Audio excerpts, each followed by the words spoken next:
لا حول ولا قوة إلا بالله العلي العظيم. أعوذ بالله من الشيطان اللعين الرجيم. بسم الله الرحمن الرحيم. الحمد لله رب العالمين والعاقبة للمتقين والجنة للمؤمنين والنار للكافرين والصلاة والسلام والتحية والإكرام على النبي الأمي القرشي المكي البطحي أبي القاسم محمد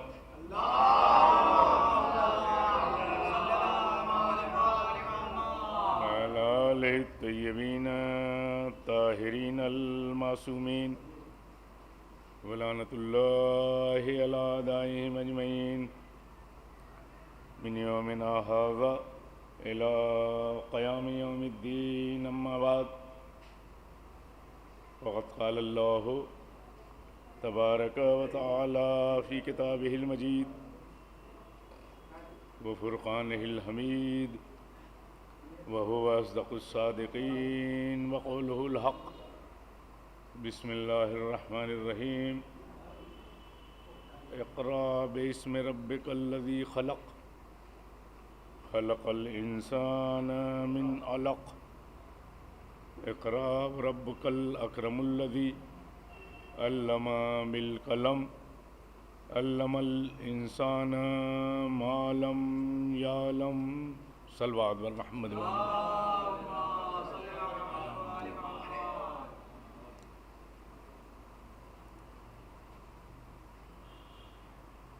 جب تک لوگ آ رہے ہیں دھیرے دھیرے سنیں.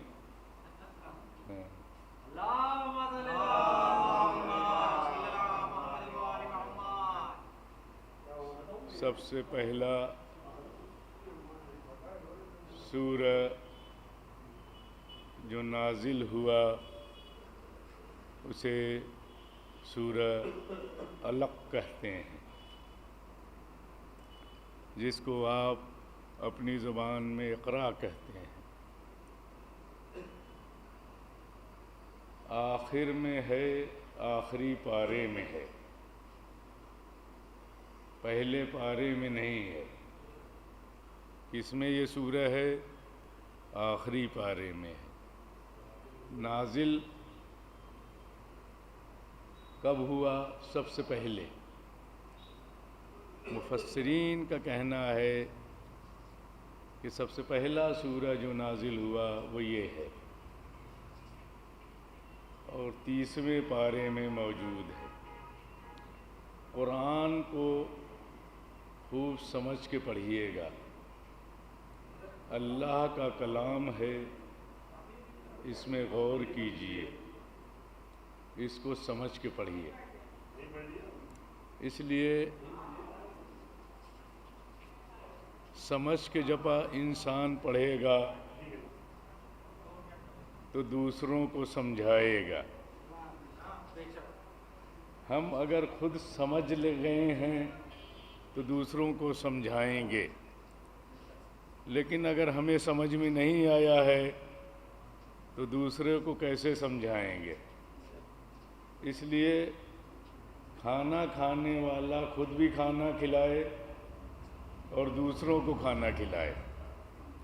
اکیلے کھانا کھانا قابل تعریف نہیں ہے، سمجھ رہے ہیں؟ خود بھی کھائے، دوسروں کو بھی کھلائے. جب ہم سمجھ جائیں گے تو ہم نے خود سمجھ لیا تو ہمیں کھانا مل گیا، ہمیں غذا مل گئی. اور جب دوسروں کو سمجھائیں گے تو ان کو کھانا کھلا رہے ہیں. تو اکیلے نہ کھاؤ، بالجماعت کھاؤ. بہت زیادہ قرآن پڑھنے کے لیے میں پیغام نہیں دیتا، بس ایک آیت پڑھیے، سمجھ کے پڑھیے. ایک آیت پڑھیے، سمجھ کے پڑھیے. جیسے جیسے آپ سمجھتے جائیں گے ویسے ویسے قرآن کی گہرائیاں حل ہوتی چلی جائیں گی. اس لیے کہ 7 بطون کا نام ہے جسے قرآن کہا جاتا ہے، جس میں 7 گہرائیاں ہیں. یہ کوئی نہیں بنا سکتا سوائے محمد اور آل محمد کے.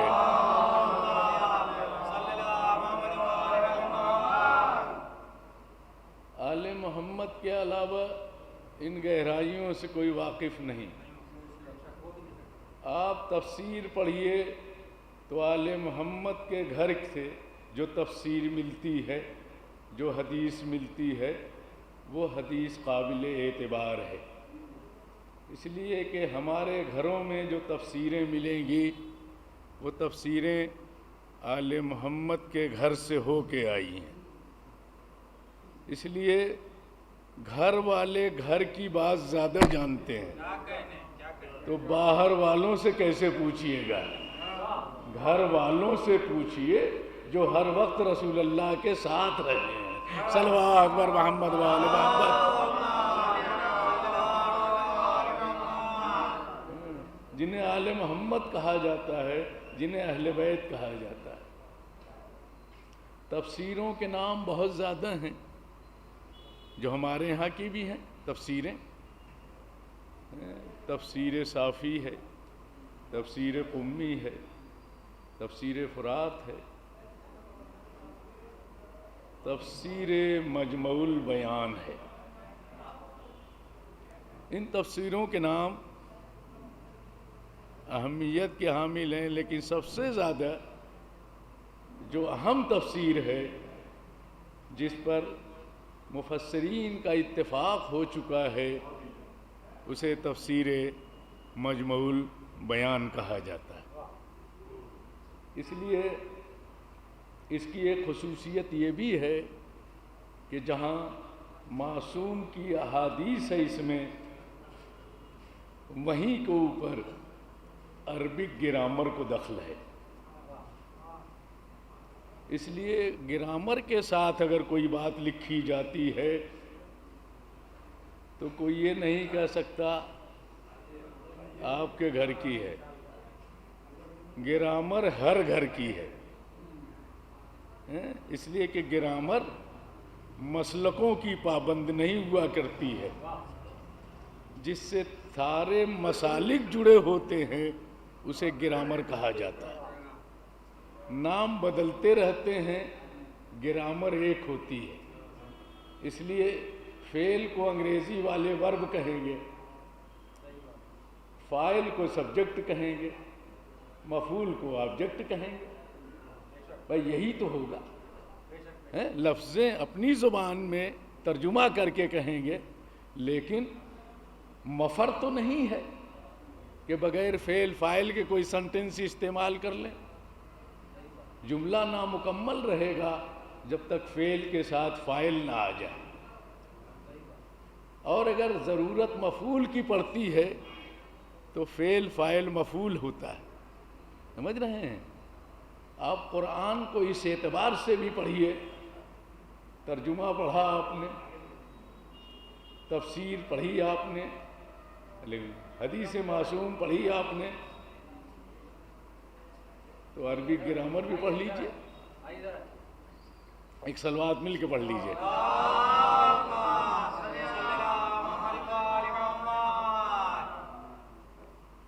سنیے، ایک آیت جس کا ترجمہ آپ کے ذہن تک. آیت کیا ہے؟ واللہ یہدی من یشاء الی صراط مستقیم. کیا ترجمہ ہے اس کا؟ اللہ جس کی چاہتا ہے سیدھے راستے کی ہدایت کرتا ہے. متفق ہیں آپ اس ترجمے سے؟ اگر اس ترجمے سے آپ کا اتفاق ہے تو میری طرف سے ایک اعتراض ہے.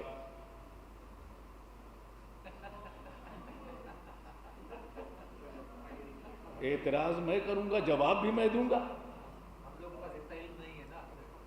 نہیں، میں آپ کے مجمع میں اس لیے کہ جتنے لوگ یہاں زیادہ تر ہیں وہ مجھے سمجھ میں آ رہا ہے کہ میری سخت بات بھی سمجھ لیں گے.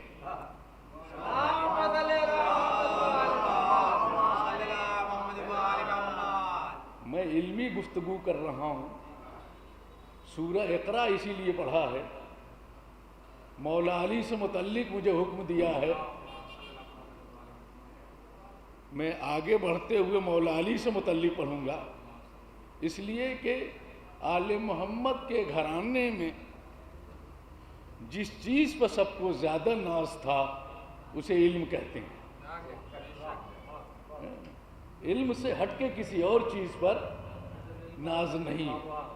اور مولا علی کو جو بات زیادہ پسند تھی اور سرکار ختمی مرتبت کو جنہوں نے زوردار طریقے سے اعلان کیا، انا مدینۃ العلم وعلی بابها، صلوات.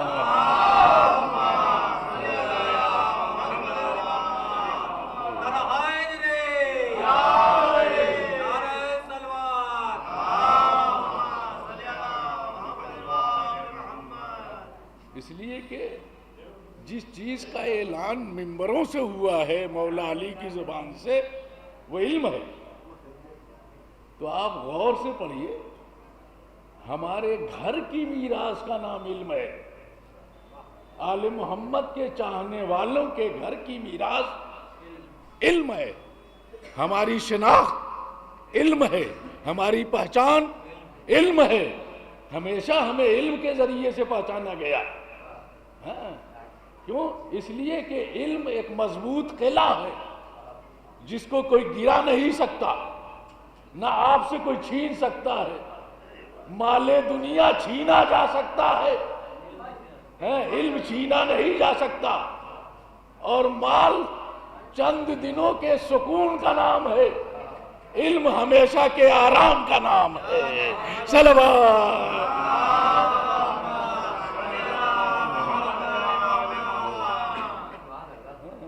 علم سے متعلق ہوئیے اور علمی گفتگو ہوا جائے. ایک واقعہ آپ کا سنا ہے لیکن مربوط ہے اس لیے عرض کر دوں. صاحب تفسیر مجموع البیان، بہت بڑے عالم، سقطِ قلب ہوا اور آپ کا انتقال ہو گیا. لوگوں نے سمجھا کہ آپ نہ رہے، آپ کی موت واقع ہو گئی. چند قسم کے لوگوں کو فوراً دفن کرنے کا حکم نہیں ہے. چند قسم کے لوگوں کو فوراً دفن کرنے کا حکم نہیں ہے. امام موسی کاظم علیہ السلام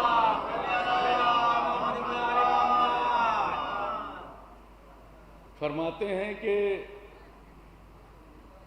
جو ڈوب کے مر جائے 3 دن انتظار کیا جائے. بجلی سے جس کی موت واقع ہو جائے اس کا انتظار کیا جائے، فوراً دفن نہ کیا جائے. اب یہ معصوم نے فرمایا ہے، سمجھ رہے ہیں؟ اب تحقیقی دنیا کے لوگ اس میں تحقیق کریں. خاص طریقے سے میڈیکل سائنس آئے اور اس بارے میں غور کرے کہ ڈوبا ہوا آدمی ہو سکتا ہے حیات کی رمق رکھتا ہو، اس میں زندگی کے اثرات پائے جاتے ہوں. بجلی سے جس کو شاخ لگی ہے ہو سکتا ہے کہ اسے حیات مل جائے. سقطِ قلب جس کو ہو گیا ہے، جس کو آج ہم اپنی زبان میں ہارٹ اٹیک کہتے ہیں، اس میں زندگی کے چانسز ہیں اور حیات واپس آ سکتی ہے. میرے مشاہدے کی بات ہے کہ ہمارے ہی محلے کے اندر ایک صاحب کے لیے لوگوں نے بیان کیا کہ نبض ختم ہو چکی، دل میں حرکت موجود نہ پائی گئی، لیکن پھر بھی جب دل کو ان کو حرکت دیا گیا تو نبض واپس آ گئی. اس کا مطلب یہ ہے کہ سکتہ قلب ہو جائے تو کوئی ضروری نہیں ہے کہ وہ انسان اس دنیا سے چلا گیا. اس کی حیات واپس آ سکتی ہے، لہذا انتظار کرنا چاہیے. اس کا غسل فوراً نہیں، اس کا کفن فوراً نہیں، اس کی نماز فوراً نہیں، اس کی تدفین فوراً نہیں. انتظار کیجئے، ہو سکتا ہے کہ اس کی زندگی واپس آ جائے. کیوں؟ واقعہ یہ ہے. اس زمانے میں سائنس اور ٹیکنالوجی اتنے آگے نہیں تھی، لیکن لوگوں نے سوچا کہ نبض چل نہیں رہی ہے، دوران قلب جو ہے وہ بند ہو چکا ہے، لہذا ان کو غسل و کفن دے کے دفن کر دیا گیا. اسی دن کئی گھنٹے کے بعد جب ان کو ہوش آیا اور دل میں حرکت پیدا ہوئی، نبض واپس آ گئی، تو اندھیرے میں پایا. پریشان ہوئے. نظر کی پالنے والے اگر اس قبر کی تاریکی سے نکل گیا تو تیرے کلام کی تفسیر لکھوں گا. نظر فوراً قبول ہوئی، نظر فوراً قبول ہو گئی. کلام الہی قرآن عظیم کے تفسیر لکھنے کی نظر مانی تھی، نظر فوراً قبول ہو گئی. کیوں؟ اس لیے کہ یہ بات صحیح ہے کہ یہ نکلے تو کیسے نکلے قبرستان سے. لہذا ایک زمانہ تھا جو آپ نے واقعہ سنا ہوگا، کفن چرانے والے کچھ افراد موجود تھے جو قبریں کھودا کرتے تھے اور کفن نکال لیا کرتے تھے. چنانچہ واقعہ ایسا ہی ہوا. تازہ قبر دیکھی، آنے والے نے قبر کھودنا شروع کی. جب تختے تک پہنچا تو مردے میں حرکت پیدا ہو گئی. اب جیسے ہی حرکت پیدا ہوئی، یہ رکے گا یا بھاگے گا؟ کہیں ایسا نہ ہو کہ آج تک میں نے مردوں کو پریشان کیا، یہ آج مجھے پریشان کرے. کہیں ایسا نہ ہو کہ اٹھ کے پکڑ لے اور اپنے ساتھ قبر میں لے جائے. لہذا انہوں نے بلایا، یقین دلایا، اطمینان دلایا. فلاں محلے میں میرا گھر ہے، اس علاقے کا میں عالم مشہور ہوں. یہ باتیں انہوں نے اس انداز سے کی کہ اسے اعتماد پیدا ہو گیا. اور جب یقین پیدا ہو گیا تو آگے سارے پٹرے ہٹا دیے. کہا جس مقصد کے لیے آئے ہو تمہارا مقصد پورا ہو جائے گا، مجھے میرے گھر تک پہنچا دو. قبر میں رہنے کی وجہ سے میرے بدن میں نقاہت پیدا ہو چکی ہے. اب میں خود سے جانے کی ہمت نہیں رکھ رہا ہوں، لہذا مجھے اپنے کاندھے کو اوپر سوار کر کے لے چلو. لے کے چلے. دن وہی تھا، لوگ تعزیت کے لیے جمع تھے. جیسے ہی عالم دین کو دیکھا، خوشی کی لہر دوڑ گئی. بہت خوش ہوئے. کہا ہوا کیا؟ کہا تم لوگوں نے مردہ سمجھا تھا، ابھی اللہ مجھے حیات دینا چاہتا ہے.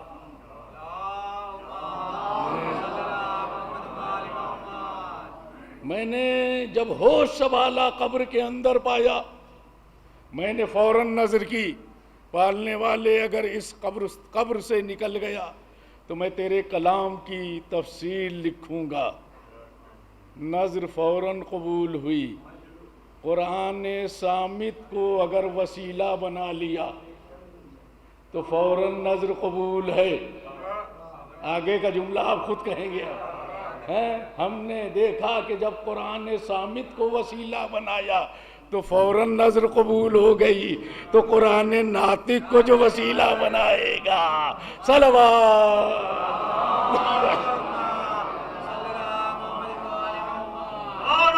حاضری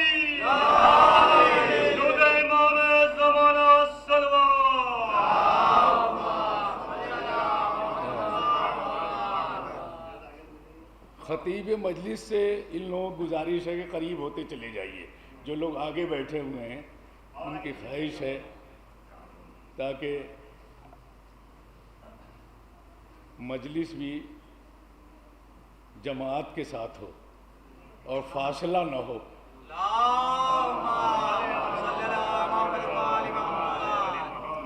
اب آپ سے میں فاصلے کی بات تو کروں، کیا کروں؟ صلوات بر محمد آئیے، اب سنیے، اب آپ میرے ساتھ آ گئے، اب سب آ گئے ہیں تو ایک ٹیڑھی بات۔ ہاں بھائی،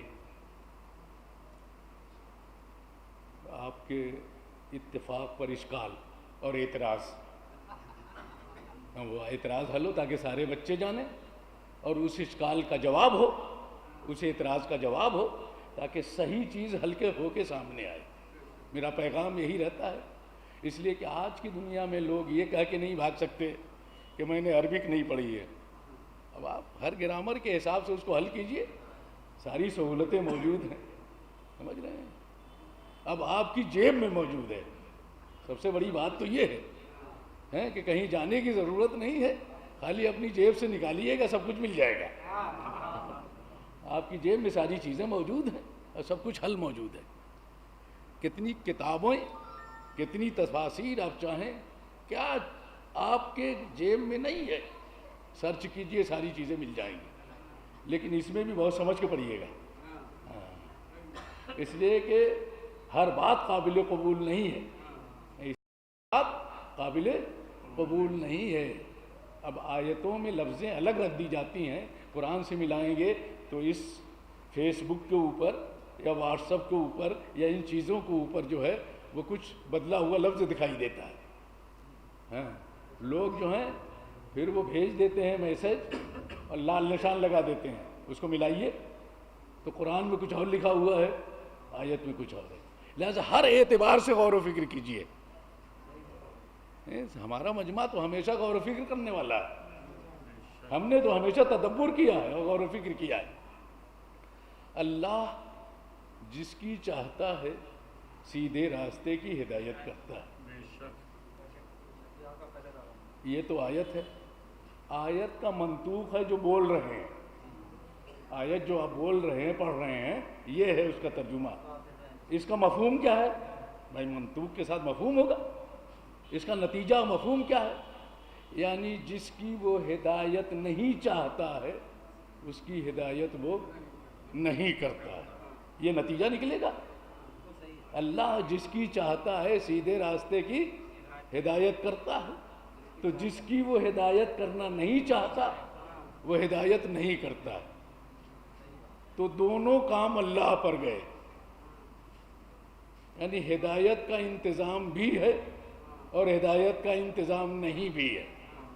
اعتراض یہ ہے، ہدایت کا انتظام بھی ہے، ہدایت کا انتظام نہیں بھی ہے، تو جس کی ہدایت ہو گئی اس کے لیے قیامت ہے، اور جس کی ہدایت نہیں ہوئی اس کے لیے قیامت نہیں ہے۔ اس لیے کہ قیامت اور محشر میں پوچھا جائے گا، ہم نے اتنا انتظام کیا تھا ہدایت کا، تم کیا عمل کر کے آئے؟ تو جس کے لیے انتظام ہو چکا تھا اس سے تو پوچھ سکتا ہے، اور جس کے لیے انتظام نہیں تھا اس سے سوال نہیں کر سکتا ہے۔ تو کچھ لوگوں کے لیے قیامت ہے اور کچھ لوگوں کے لیے قیامت نہیں ہے، یہ بہت بڑی قیامت ہے۔ صلوات بر محمد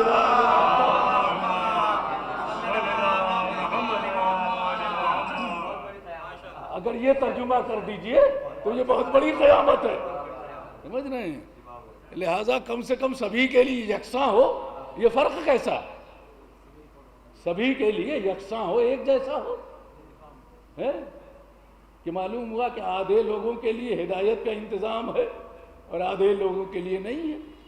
اور جب کہ اللہ نے اتنے انبیاء بھیجے، اتنے ائمہ بھیجے، یہ سب کس لیے آئے تھے؟ ہدایت کے لیے۔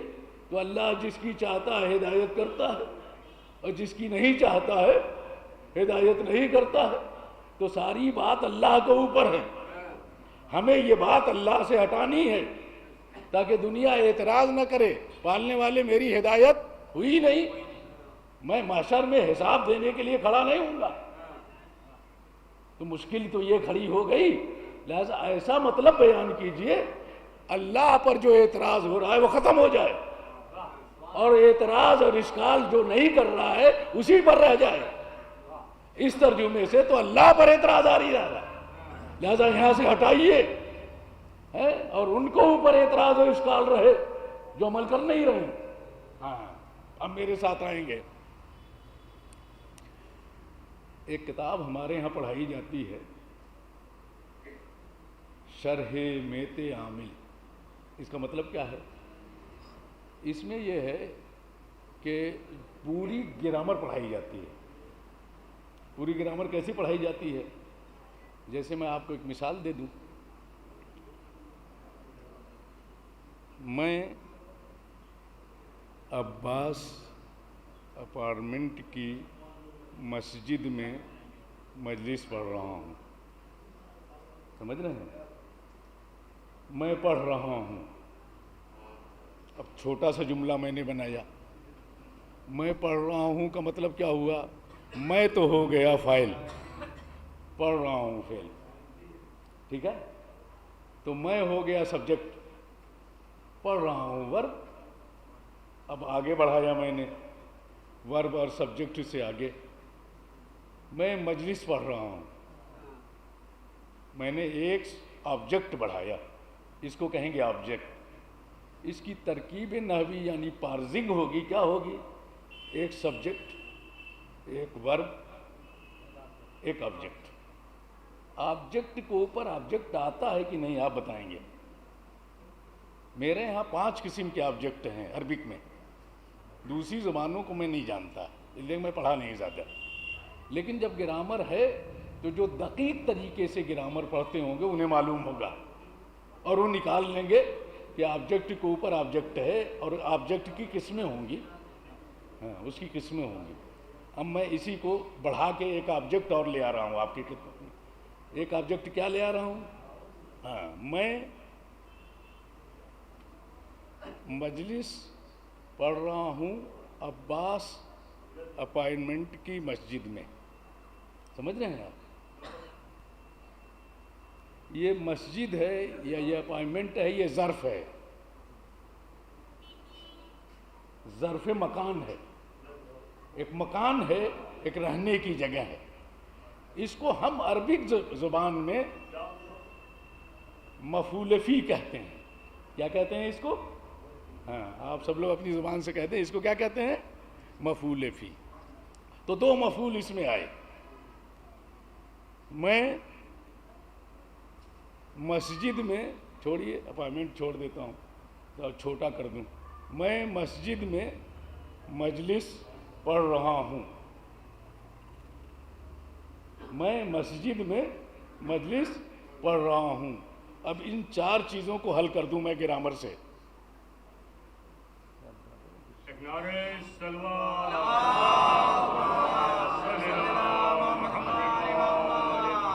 ایک سلوات مل کے اور پڑھیے آپ حضرات۔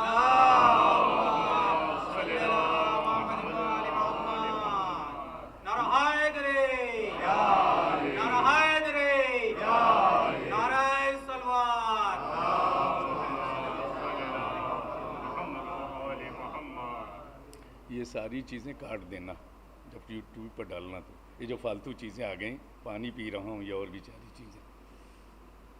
ہاں تو پہلے گرامر سنیں، اس لیے مجھ سے 2 گھنٹہ کہنے کے لیے کہا ہے انہوں نے، دیکھیں کتنی اور دیر تک پڑھتا ہوں۔ مسعود بھائی کی خواہش رہتی ہے کہ زیادہ دیر تک پڑھا جائے، تو چیخ کے نہیں پڑھا جا سکتا، دھیرے دھیرے پڑھا جا سکتا ہے۔ ہاں سنیں، سمجھتے ہوئے میری بات کو چلیں، بچے خاص طریقے سے۔ میں بزرگوں سے زیادہ ہم کلام نہیں ہوتا، اور بزرگوں سے میری گفتگو نہیں ہے، وہ جانتے ہیں۔ یہ بچے جو نہیں جانتے ہیں ان سے میری گفتگو رہتی ہے۔ میں ہو گیا کیا؟ سبجیکٹ۔ پڑھ رہا ہوں کیا؟ ورب۔ مجلس پہلا آبجیکٹ، مسجد میں ایک آبجیکٹ اور، اس آبجیکٹ کا نام ہے مجھے انگریزی نہیں آتی، مفعول فی، اس ایک سنٹینس میں دو آبجیکٹ ہیں، ایک ورب ہے، سمجھ رہے ہیں، سبجیکٹ ہے اور دو آبجیکٹ ہیں۔ یہ مثال اگر سمجھ میں آ گئی اردو کی تو میں عربی کی مثال دیتا ہوں۔ اہدنا الصراط المستقیم، اہدے میں ایک ورب ہے، ایک سبجیکٹ ہے، نہ اس کا پہلا آبجیکٹ ہے، اب صراط المستقیم دوسرا آبجیکٹ ہے، دو مفعولی ہے یہ فقرہ جو آپ سورہ حمد میں پڑھتے ہیں، بس اب اس سے آگے نہیں، اس سے آگے بات بہت مشکل ہوگی پھر۔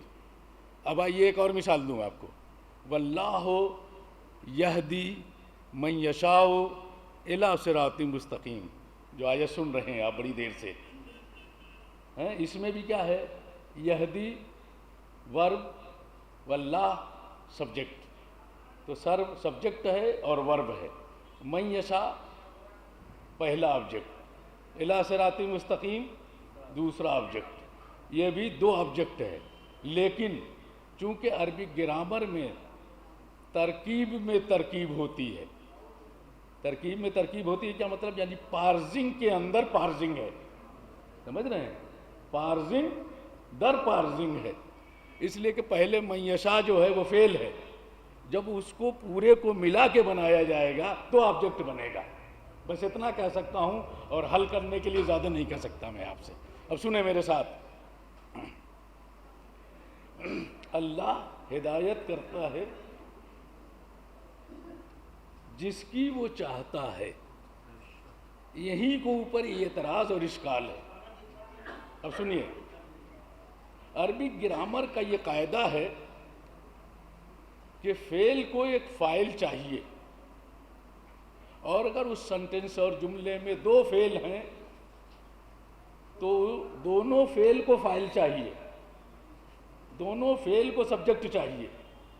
کبھی ایسا ہو سکتا ہے کہ ایک ہی سبجیکٹ دونوں فعل میں کام کرے اور دونوں فعل کا سبجیکٹ ایک ہو،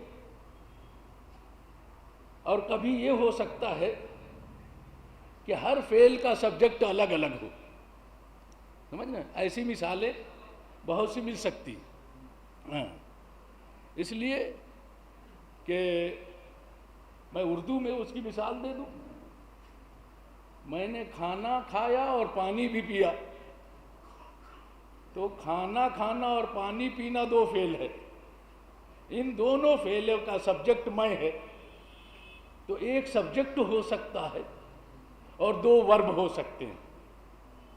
کبھی کبھی ایسا ہوتا ہے کہ ہر فعل اپنا اپنا سبجیکٹ الگ چاہتا ہے، سمجھ رہے ہیں، اگر ضرورت ہو فعل کو الگ الگ فاعل کی تو وہاں کو اوپر فاعل الگ الگ ہونا چاہیے۔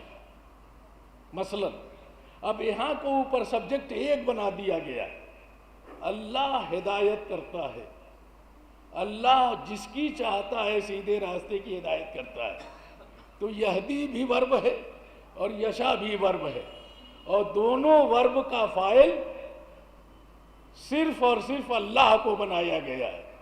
اعتراض یہی ہے، اگر سبجیکٹ بدل جائے، اگر فاعل بدل جائے تو اعتراض ختم ہو جائے، اگر ہم فاعل کو بدل دیں تو اعتراض ختم ہو جائے۔ میں اب فاعل بدل رہا ہوں، میرے استاد کی بات ہے، واللہ یہدی، سنیں غور سے اب یہاں، واللہ یہدی من یشاء، یہدی کے ملا ہوا اللہ ہے۔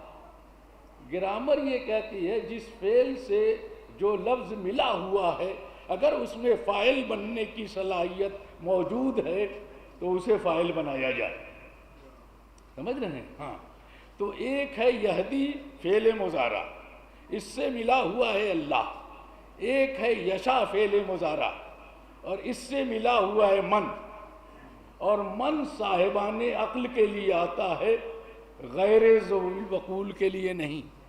جو صاحبان عقل نہیں ہیں ان کے لیے لفظ من نہیں آتا، یہ عربی گرامر کا قاعدہ ہے، آپ من سے خوب واقف ہیں، اس لیے کہ آپ نے ایک میدان میں 7 من سنے ہیں اور نبی کی زبان سے سنا ہے، اور 1 من تو نبی کے ہاتھ پر جب مولا کو اٹھایا تھا تو آپ نے سنا ہے کہ من کنت مولا ہو فہذا علی مولا۔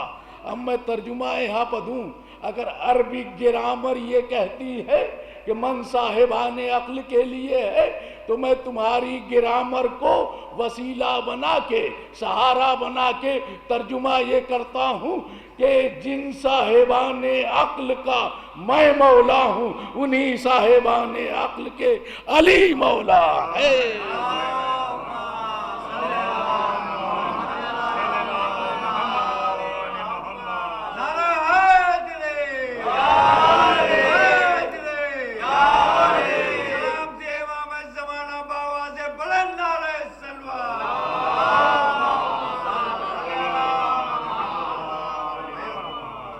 جن صاحبان عقل کا میں مولا ہوں، انہی صاحبان عقل کے، اب نہ مانو تو دوسرے میں چلے جاؤ گے۔ صلوات بر محمد وآل محمد۔ اس لیے کہ 2 ہی قسمیں ہیں، ذوی العقول، غیر ذوی العقول ہیں، تو صاحبان عقل کے لیے لفظ من آتا ہے۔ واللہ یہدی من یشاء الی صراط مستقیم۔ اب آئیے، من صلاحیت فاعل رکھتا ہے، لہذا فاعل جو ہے بدل دیجئے، ایک جگہ لفظ اللہ کو فاعل بنا لیجئے، ایک جگہ لفظ من کو فاعل بنا لیجئے، اور جہاں آپ نے فاعل بدلا ترجمہ صحیح ہو گیا۔ لہذا گرامر کے اعتبار سے بھی تفسیر پڑھیے گا تو بہت آیتیں حل ہوتی ہوئی دکھائی دیں گی۔ لہذا اس کو دخل ہے گرامر کو بھی، اسی لیے جب صاحب مجموع البیان نے تفسیر لکھی تو جہاں احادیث کو سہارا بنایا وہیں گرامر کو بھی سہارا بنایا۔ تو واللہ یہدی، سنیں ترجمہ، من یشاء، اللہ ہدایت کرتا ہے اس شخص کی جو سیدھے راستے کی ہدایت چاہتا ہے۔ اللہ اس شخص کی ہدایت کرتا ہے جو سیدھے راستے کی ہدایت چاہتا ہے، اور جو سیدھے راستے کی ہدایت نہیں چاہتا اس کی ہدایت نہیں ہوتی ہے۔ انتظام ہدایت ہے، آپ چاہے ہدایت لیجئے یا نہ لیجئے، یہ آپ کو اوپر ہے۔ ورنہ قرآن کی آیت کیوں کہتی سمن بکمن امیون فہم لا یرجعون، کان بھی بند کر لیے، آنکھیں بھی بند کر لی، نبی فرما رہا تھا سننے کے لیے راضی نہیں۔ صلوات۔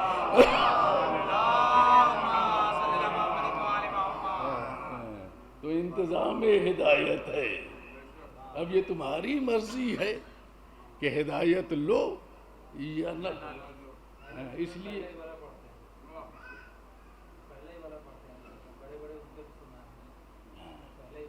اب اشکال کے بعد اعتراض آیا، اشکال اور اعتراض ایک ساتھ، اشکال آئے اعتراض ہے تو اس کا جواب آیا۔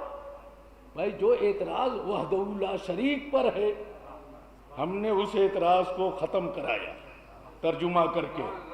ایسا ترجمہ کیجئے کہ الوہیت پر کوئی اعتراض نہ آئے، نبوت کی شان کے خلاف ترجمہ نہ ہو، ولایت کے مخالف نہ ہو، اس لیے کہ پھر وہ قرآن ہی کہا رہا، جہاں اللہ نہ ملے، جہاں رسول اللہ نہ ملے، جہاں ولی اللہ نہ ملے۔ صلوات۔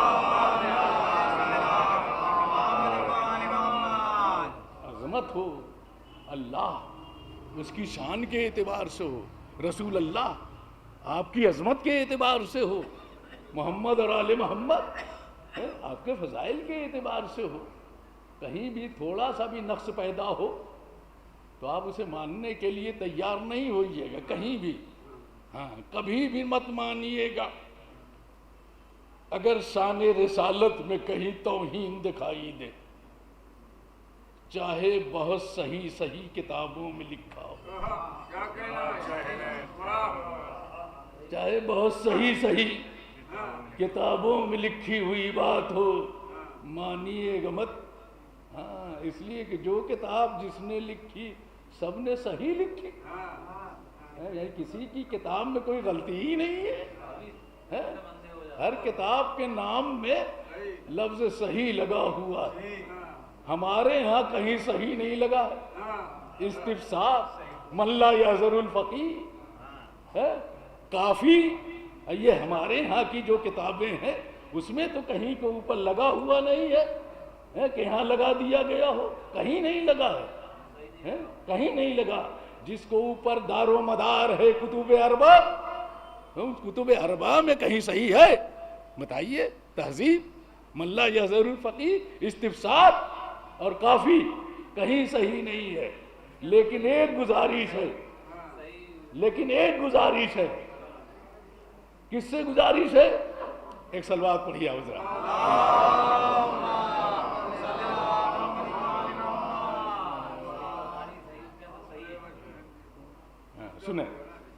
سنیں،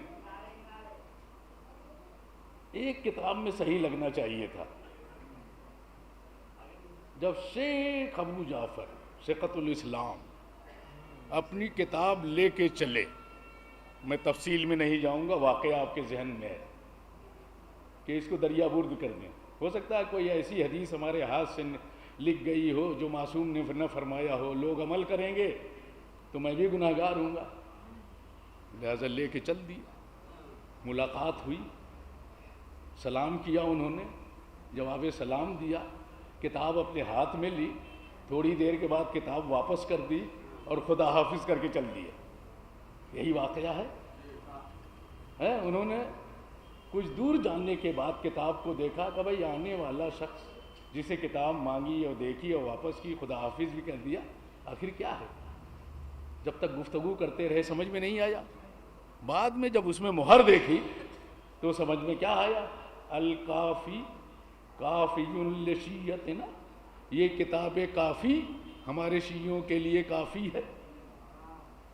ثقۃ الاسلام جناب مولانا شیخ ابو جعفر محمد بن یعقوب کلینی صاحب، آپ اس کتاب کا اب نام بدل دیجئے اور اس میں کافی سے پہلے صحیح الکافی لگا دیجئے،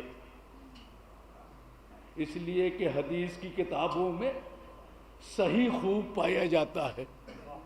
تو آپ، اس لیے کہ اب تو سند موجود ہے، اب تو آپ صحیح لگا سکتے ہیں، لیکن شیخ صاحب کا جواب ہوگا کہ مہر بھی لگ گئی ہے تو لکھنے والا تو وہ ہے جو غیر معصوم ہے، جمع کرنے والا تو وہ ہے جو غیر معصوم ہے۔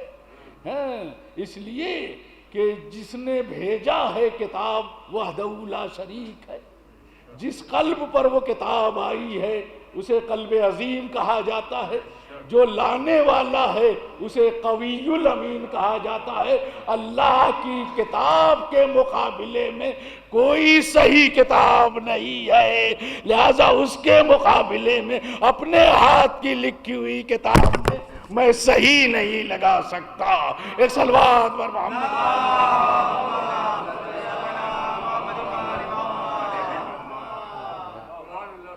لہذا اب یہ حدیث کی کتاب، یہ قرآن، جس میں غور و فکر کیجئے اور سمجھیے، اس لیے پڑھیے، خوب پڑھیے۔ اور نبی سے یہی آ کے کہا، اقرا باسم ربک الذی خلق، پڑھیے اپنے رب کے نام سے جس نے خلق کیا۔ خلق الانسان من علق، انسان کو پیدا کیا جمے ہوئے خون سے۔ اور اس کے بعد پڑھیے اپنے مکرم و معظم نام سے، علمہ بالقلم علم الانسان ما لم یعلم، جس نے قلم کے ذریعے تعلیم دی اور انسان کو وہ سب کچھ بتا دیا جو نہیں جانتا تھا. تو ٹھیک ہے، جسے علم کہا جاتا ہے. دو اقرا ہے، دو خلقہ ہے، دو علمہ ہے. دو پڑھنے والے ایک جیسے ہیں، دو خلقتیں ایک جیسی ہیں، دو لوگوں کا علم ایک جیسا ہے. تو نبی نے بھی پڑھا، مولا علی نے بھی پڑھا، لیکن دنیا کو پتہ نہ چل سکا کہ کس انداز میں پڑھا. جب معراج سے نبی لوٹے تب لوگوں نے پوچھا کہ اللہ نے کس لہجے میں بات کی. تو اب وہاں کو اوپر گفتگو سمجھ میں آئی کہ کلمہ کا لہجہ کون سا تھا. کلمنی بلہجت امیر المومنین علی ابن ابی طالب.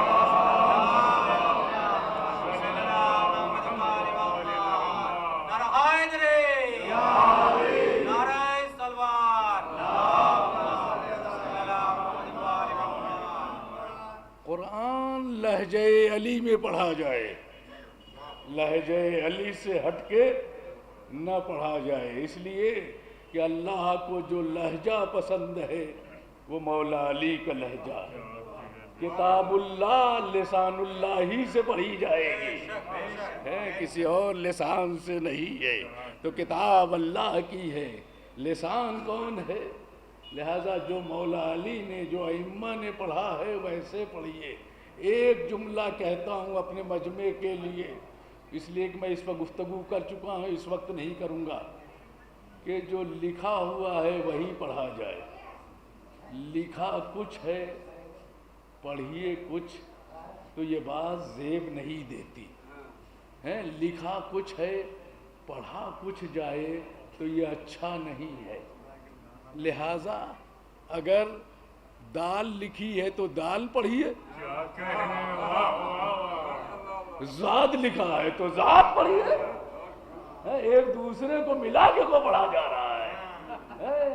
جو کچھ بھی قرآن میں ہے اسی حساب سے پڑھا جائے، اس سے ہٹیے مت، ورنہ قرآن خود پوچھ لے گا. صلوات پر محمد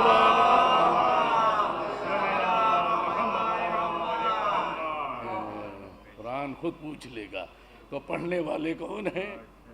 علمہ بالقلم علم الانسان ما لم یعلم.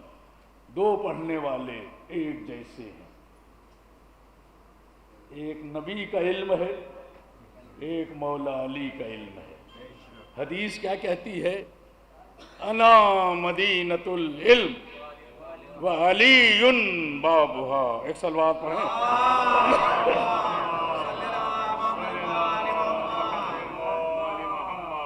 مسعود بھائی جو شرطیں رکھتے ہیں، یہ کوئی ضروری نہیں ہے کہ ہر چیز حافظے میں محفوظ ہو. اس لیے کہ جب انسان آج کی اس ترقی یافتہ دنیا میں بیماریوں سے قریب ہوتا جاتا ہے تو اس کے اثرات ذہن پر مرتب ہوتے جاتے ہیں. تو کبھی کوئی چیز ذہن میں آئی بھول جاتا ہے. لہذا بہتر ہے کہ قرآن بھی دیکھ کے پڑھا جائے، احادیث بھی دیکھ کے پڑھی جائے، تاکہ آنکھوں کو بھی ثواب ملے. خالی ذہن کو ثواب نہ ملے، آنکھوں کو بھی دیکھنے کا ثواب ملتا چلا جائے. تو مولا علی عالم علم لدنی، سرکار ختمی مرتبت، شہر علم، منبر کوفہ سے مولا علی کا خطبہ، اور بار بار انہوں نے اعلان کیا سلونی سلونی قبل ان تفقدونی.